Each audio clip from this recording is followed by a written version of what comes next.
Assalamualaikum warahmatullahi wabarakatuh. Alhamdulillahi rabbil alamin. Wabihi nasta'in ala umurid dunya waddin. Wassalatu wassalamu ala ashrafil anbiya'i wal mursalin, Nabiyyina Muhammadin sallallahu alaihi wasallam wa ala alihi wa sahbihi wa man tabi'ahum bi ihsanin ila yaumiddin. Hadirin yang semoga dirahmati oleh Allah Subhanahu wa taala. Kita masih mendengarkan 5 nasihat yang disampaikan oleh Ali bin Abi Thalib radhiyallahu anhu, dan pada pertemuan yang lalu kita sudah mendengarkan 2 di antara 5 nasihat yang beliau sampaikan. Malam hari ini insyaallah kita akan mencoba untuk melanjutkan mendengarkan nasihat beliau radhiyallahu taala anhu. Kita baca kembali dari awal nasihat beliau. Ali bin Abi Thalib radhiyallahu taala anhu pernah memberikan sebuah nasihat yang dinukilkan oleh Syekh Dr. Umar bin Abdullah hafizahullahu taala di dalam kitab beliau. Beliau menyampaikan bahwa khudhu minni hadhil kalimatil khamsah. Pegang erat ataupun ambil 5 nasihat dariku ini, kata Ali bin Abi Thalib radhiyallahu anhu. Fa innakum wallahi law raqibtumul matiyya hatta tunsibuha ma adraktum mithlahun. Demi Allah, sesungguhnya kalian meskipun sudah berusaha untuk menunggangi kendaraan kalian sampai kalian membuat lelah kendaraan yang kalian tunggangi, maka niscaya kalian tidak akan mendapatkan nasihat semisal yang aku sampaikan ini.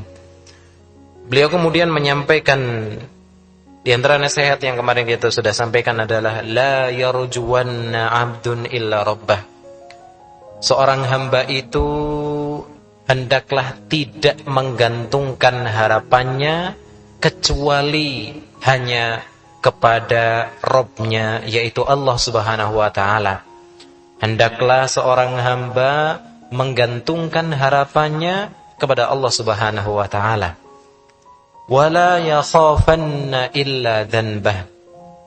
Dan hendaklah seorang hamba tidak merasa takut melainkan dari apa yang ia lakukan, melainkan perbuatan dosa yang pernah ia lakukan. Hadirin yang kami hormati, ini 2 nasihat yang kemarin kita dengarkan bersama. Seorang hamba hendaklah menggantungkan harapannya hanya kepada Allah, supaya tidak merasa kecewa, dan supaya harapan itu bisa menjadi harapan yang menjadi sebuah ibadah di sisi Allah Subhanahu wa taala. Kemudian seorang hamba hendaklah merasa khawatir dan takut terhadap dosa-dosa yang pernah ia perbuat. Adapun nasihat yang ketiga yang beliau sampaikan adalah wala yastahi idza su'ila amma la ya'lam an yaqula la a'lam. Nasihat yang ketiga beliau sampaikan, hendaklah seseorang tidak merasa malu untuk mengatakan la a'lam, saya tidak tahu, ketika ia ditanya tentang sebuah perkara yang memang dia tidak tahu. Nasihat yang ketiga, beliau menyampaikan hendaklah seseorang tidak merasa malu ketika ditanya tentang suatu perkara yang berkaitan dengan agama tentu saja, dan dia memang tidak tahu. Ketika ditanya, jangan sampai malu untuk mengatakan la a'lam, saya tidak tahu. Ini nasihat dari Ali bin Abi Thalib radhiyallahu taala anhu. Kemudian Syekh Dr. Umar bin Abdullah bin Muhammad Al-Muqbil hafizahullahu taala, beliau memberikan penjelasan terkait dengan nasihat Ali bin Abi Thalib yang mulia ini. Beliau mengatakan hadhihi sunnatun malaikiyah. Ini adalah sunnah yang dilakukan oleh para malaikat, sunnahnya para malaikat. Kenapa? Karena beliau mengatakan fa innal malaikah. Karena sesungguhnya para malaikat itu hina sa'alahumullahu wa kanu la ya'lamun. Ketika para malaikat ditanya oleh Allah tentang perkara yang mereka tidak tahu, maka para malaikat akan mengatakan qalu. Yang ini Allah kabarkan di dalam surat Al-Baqarah ayat ke-32 yang mengisahkan kisahnya Nabi Adam alaihissalam. Ketika Allah Subhanahu wa taala bertanya kepada para malaikat dan mereka tidak tahu, maka para malaikat menjawab, subhanaka la ilma lana illa ma 'allamtana innaka antal alimul hakim. Surat Al-Baqarah, di awal-awal surat Al-Baqarah.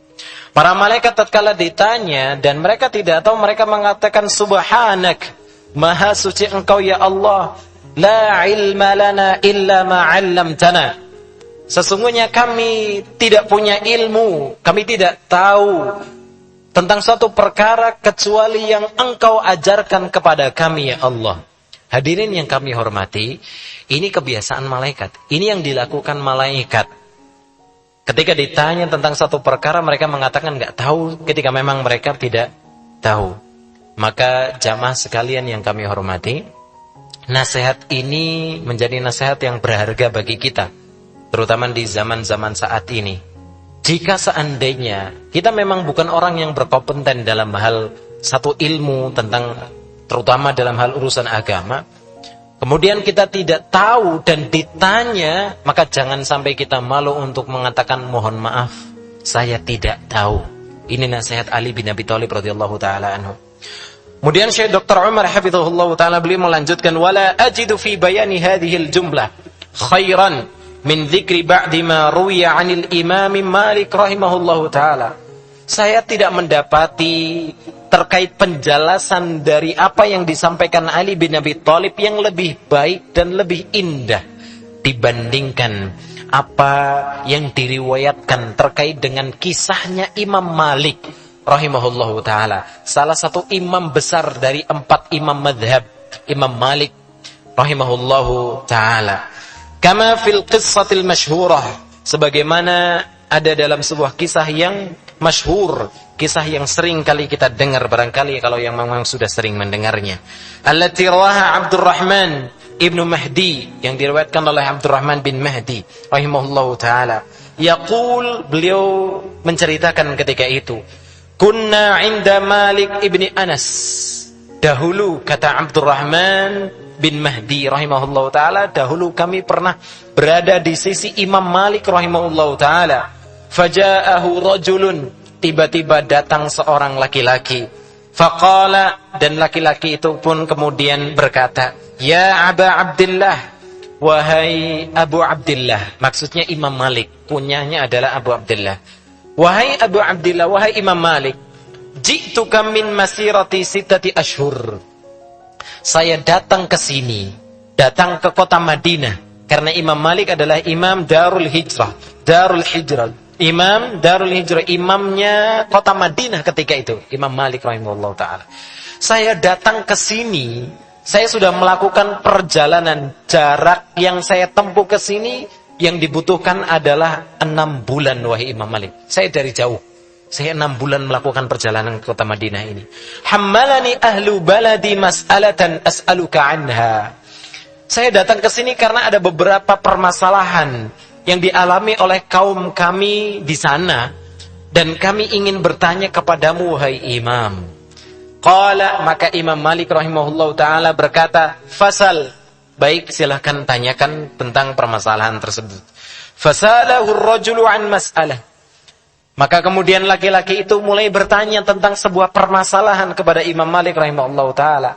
Ketika permasalahan itu ditanyakan kepada Imam Malik, maka jawaban Imam Malik ternyata ketika itu faqala la uhsinuha. Imam Malik menjawab, mohon maaf, saya tidak bisa menjawabnya. Saya enggak mampu menjawab pertanyaan tersebut. Qala fabuhitar rajul. Maka tiba-tiba laki-laki ini yang datang dari jauh kaget. Karena beliau menaruh harapan yang besar untuk bertanya kepada sang Imam Malik rahimahullahu ta'ala terkait dengan permasalahan yang beliau bawa. Tiba-tiba ketika ditanyakan, Imam Malik mengatakan, mohon maaf saya nggak tahu, saya nggak bisa menjawabnya. Qala, maka laki-laki itu pun berkata, fa ayyu syai'in aqulu li ahli baldati idza raja'tu lahum. Wahai Imam, maka nanti apa yang akan saya katakan kepada kaumku ketika saya kembali kepada mereka? Padahal saya di sini bertanya kepada panjenengan dan panjenengan nggak bisa jawab. Qala, maka apa yang disampaikan Imam Malik ini nasihat yang luar biasa. Ini kan pemuda ini atau laki-laki ini menyampaikan sebuah alasan yang mungkin kalau kita akan berubah pikiran. Karena laki-laki ini mengatakan, wahai Imam, lantas apa yang akan saya katakan kepada kaum saya ketika nanti saya pulang, padahal mereka menitipkan permasalahan yang harus saya tanyakan kepada panjenengan dan panjenengan mengatakan saya tidak tahu. Apa yang harus saya katakan kepada mereka? Maka Imam Malik rahimahullahu ta'ala berkata, taqulu lahum, silahkan katakan dan sampaikan kepada mereka, Malikun, qala Malik la uhsinuha, bahwa Imam Malik mengatakan saya nggak bisa jawab. Silahkan sampaikan seperti itu kepada kaum Anda. Hadirin yang kami hormati, yang semoga dirahmati oleh Allah. Pelajaran yang sangat berharga dari Imam Malik rahimahullah ta'ala.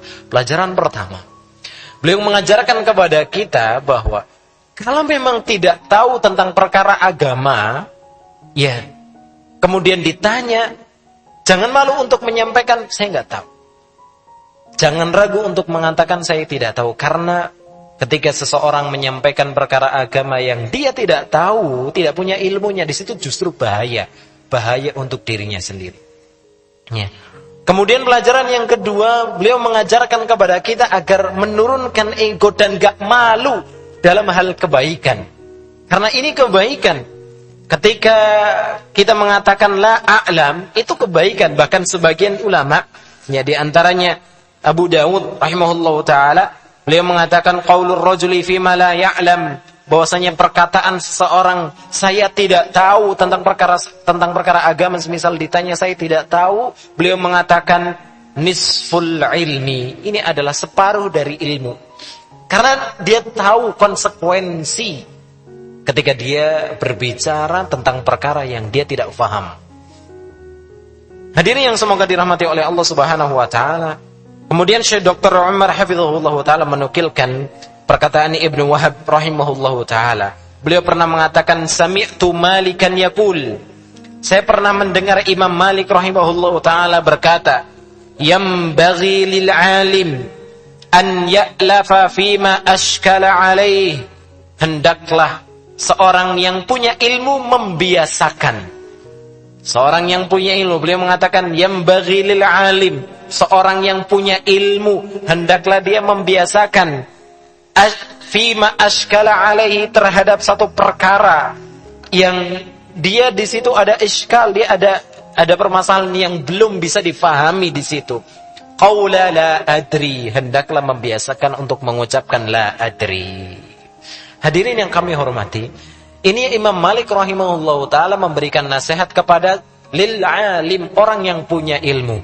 Maka bagaimana pula jika seandainya ya posisi kita adalah bukan posisi sebagai seorang ulama, seorang yang alim, maka lebih layak untuk mengatakan mohon maaf saya tidak tahu tentang perkara itu.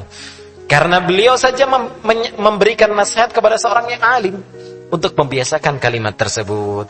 Fa innahu asa an yuhayya lahu khairun, karena mudah-mudahan barangkali dengan seperti itu akan dipersiapkan kebaikan untuk dirinya. Entah itu kebaikan di dunia ataupun nanti di akhirat, dengan diselamatkan dari menyampaikan sesuatu tanpa ilmu. Karena menyampaikan sesuatu tanpa ilmu itu bahaya. Hadirin yang semoga dirahmati oleh Allah Subhanahu wa taala. Kemudian Ibnu Wahab rahimahullah taala juga pernah menyampaikan wa kuntu asma'uhu katsiran ma yaqul, saya sering sekali mendengar Imam Malik rahimahullah taala mengatakan kalimat la adri, saya tidak tahu. Hadirin yang semoga dirahmati oleh Allah Subhanahu wa taala. Kemudian beliau menyampaikan falyaktabir talabatul ilmi bihadza. Hendaklah seorang penuntut ilmu membiasakan untuk mengucapkan kalimat ini ketika dia tidak tahu. Wa aina minhum ya. Wa aina minhum man huwa fi darajati Malik rahimahullahu taala. Di mana kedudukan mereka jika dibandingkan dengan Imam Malik rahimahullahu taala? Maka Syekh Dr. Umar hafizahullah ta'ala memberikan nasihat, walladhi ma zadahu hadzal maslak fi qawli la adri illa rif'atan wa makanatan fil ummah. Kata beliau rahimahullah ta'ala, tidaklah ucapan kalimat la adri ini diucapkan oleh seseorang melainkan akan menambah atau mengangkat derajat seseorang, mengangkat kedudukan seseorang di hadapan umat. Tapi dengan syarat juga ikhlas lillahi ta'ala. Bukan juga karena ketika dia mengucapkan la adri dengan niatan untuk diangkat derajatnya, bukan. Karena lillahi ta'ala, dia memang takut dengan hukuman ataupun azab dari Allah Subhanahu wa ta'ala. Jika seandainya dia harus mengucapkan sesuatu yang dia tidak ketahui, maka yang seperti ini justru akan mengangkat derajatnya. Dan memang seperti itu yang kita lihat dari Imam Malik rahimahullahu ta'ala. Beliau rahimahullahu ta'ala dikenal sebagai sosok ulama yang sering kali mengucapkan kalimat la adri, saya enggak tahu. Tapi Allah Subhanahu wa ta'ala tetap mengangkat derajat Imam Malik di sisinya dan di sisi umat kaum muslimin sampai sekarang. Ilmunya masih banyak diserap dan dipelajari oleh kaum muslimin, dan beliau banyak sekali mendapatkan doa-doa kebaikan dari kaum muslimin. Di antaranya dengan kita mendoakan rahimahullahu ta'ala, semoga Allah memberikan rahmat yang luas kepada Imam Malik rahimahullahu ta'ala. Hadirin yang kami hormati yang semoga dirahmati oleh Allah, kita lengkapi dengan nasihat yang keempat dari Ali bin Abi Thalib radhiyallahu ta'ala anhu. Wa ammal jumlatur rabi'ah, adapun nasihat yang keempat yang disampaikan Ali bin Abi Thalib radhiyallahu taala anhu adalah wala yastahyi an yata'allama idza lam ya'lam. Dan hendaklah seseorang itu tidak malu untuk belajar jika dia tidak tahu. Ini dua nasihat yang saling melengkapi. Yang pertama, kalau nggak tahu terus ditanya, jangan malu untuk mengatakan saya tidak tahu. Yang kedua, kalau memang sudah tidak tahu, kalau kita dalam posisi orang yang belum paham, belum tahu, jangan malu untuk belajar. Hadirin yang kami hormati yang semoga dirahmati oleh Allah, saya nasihatkan untuk diri kami pribadi dan juga jamaah sekalian, jika seandainya kita masih merasa banyak ilmu agama, apalagi ilmu agama dasar yang belum kita ketahui, jangan malu untuk belajar, kata Ali bin Abi Thalib radhiyallahu taala. Terlebih itu adalah ilmu-ilmu dasar yang sangat kita butuhkan. Seperti apa? Ilmu dasar seperti halnya ilmu tentang sholat. Jangan malu untuk belajar tentang sholat. Mulai dari takbiratul ihram sampai salam. Ilmu tentang baca Al-Quran. Ilmu tentang bahasa Al-Quran, itu bahasa Arab. Jangan malu untuk belajar. Meskipun sudah berumur, jangan malu. Dan saya mendapati banyak dari kaum muslimin yang belajar dan mereka bersungguh-sungguh dalam belajarnya. Meskipun mereka sudah berumur, sudah punya cucu, sudah beruban, mereka masih semangat belajar. Karena memang mereka merasa terlambat sebelumnya dan mereka bersemangat. Sebelum ajal menjemput, mereka ingin berusaha untuk memahami agama ini, agama yang mulia ini. Maka hadirin yang kami hormati, nasihat yang kedua yang disampaikan, nasihat yang keempat yang disampaikan oleh Ali bin Abi Thalib radhiyallahu taala anhu adalah wala yastahi an yata'allama idza lam ya'lam. Jangan sampai malu untuk belajar jika seandainya dia tidak tahu. Apalagi kalau seandainya belajar agama, keberkahannya itu banyak, hadirin jamaah sekalian yang kami hormati. Apalagi kalau belajar agamanya di masjid, maka disitulah tempat di mana diturunkan rahmat oleh Allah Subhanahu wa taala. Disitulah di mana ada ketenangan, ada kenyamanan dan keberkahan dari Allah Subhanahu wa taala. Karena didoakan oleh makhluk-makhluk Allah Subhanahu wa taala. Apalagi belajarnya itu di masjid. Hadirin yang semoga dirahmati oleh Allah Subhanahu wa taala. Kita lanjutkan sejenak. Syekh Dr. Umar hafizahullah ta'ala kemudian menjelaskan tentang nasihat yang keempat. Wa sadaqa radhiyallahu ta'ala anhu. Benarlah apa yang disampaikan oleh Ali bin Abi Thalib radhiyallahu ta'ala anhu. Wa kam mana'al haya'u min unasin an yata'allamu. Betapa banyak rasa malu itu mencegah seseorang untuk belajar. Banyak orang yang sudah menjadi korban rasa malu untuk belajar. Malu itu bagus, tapi kalau seandainya malunya dalam kaitannya untuk belajar kebaikan dalam urusan agama, maka ini enggak pas. Malunya tidak sesuai. Dan banyak orang yang akhirnya tidak dapat ilmu karena dia malu. Imma khaufan minal ghalat. Bisa jadi pertama karena dia takut salah. Karena dia takut selama ini dia salah dalam mengerjakan sesuatu. Barangkali ada yang seperti ini. Dia ketika mau belajar, waduh, nanti pala saya banyak salah, pala repot. Sudahlah seperti ini. Ini juga sebuah perkara yang kurang pas, yang perlu diperbaiki. Au hadara an yajlisu 'inda man huwa asgharu minhum sinnan. Atau barangkali karena dia menghindari, merasa malu sehingga dia enggan untuk duduk di majelis yang di situ ternyata yang mengajar di majelis tersebut umurnya lebih muda dibanding dia. Akhirnya dia malu, akhirnya dia enggan belajar, dia enggan duduk di majelis ilmu. Akhirnya enggak dapat ilmu. Au aqallu wajahatan ijtima'iyatan, atau paling tidak barangkali orang yang terjaga dari mendapatkan ilmu karena malu adalah karena gengsi. Gengsi. Bisa jadi karena gengsi kumpul-kumpul dengan orang yang tidak sederajat, tidak selevel dengan dia. Hadirin yang kami hormati, ini nasihat yang disampaikan oleh Syekh Dr. Umar bin Abdullah bin Muhammad Al-Muqbil hafizahullah ta'ala. Betapa banyak poin-poin yang disampaikan beliau tadi menjadi penghalang seseorang untuk bisa mendapatkan ilmu. Maka mudah-mudahan itu tidak menjadi penghalang bagi kita untuk bisa belajar ilmu agama. Karena ilmu agama itu luas untuk dipelajari. Ilmu agama yang perlu kita pelajari itu sangat luas. Maka jika seandainya kita enggan untuk duduk di majelis ilmu karena malu, karena gengsi, maka ini sangat rugi. Dan kerugian itu tentu saja bisa jadi akan benar-benar dirasakan nanti di akhirat. Di hari di mana orang-orang ketika itu banyak yang menyesal. Orang-orang yang tidak banyak, orang-orang yang banyak berbuat dosa, mereka akan menyesal. Bahkan orang-orang yang banyak, orang-orang yang beramal itu juga akan menyesal di akhirat. Di antara penyesalan mereka yang diterangkan oleh para ulama adalah mereka menyesal kenapa mereka tidak berusaha maksimal untuk beribadah, melakukan ketaatan kepada Allah Subhanahu wa taala. Hadirin yang semoga dirahmati oleh Allah Subhanahu wa taala, adapun nasihat yang lain yang disampaikan oleh Syekh Dr. Umar hafizahullah taala terkait nasihat keempat, insyaallah kita akan lanjutkan pada pertemuan yang akan datang insyaallah. Maka dua nasihat ini harus kita benar-benar perhatikan. Pertama, jika seandainya kita memang tidak tahu, tidak paham tentang perkara agama, ada yang bertanya kepada kita, jangan malu untuk mengatakan, mohon maaf saya tidak tahu.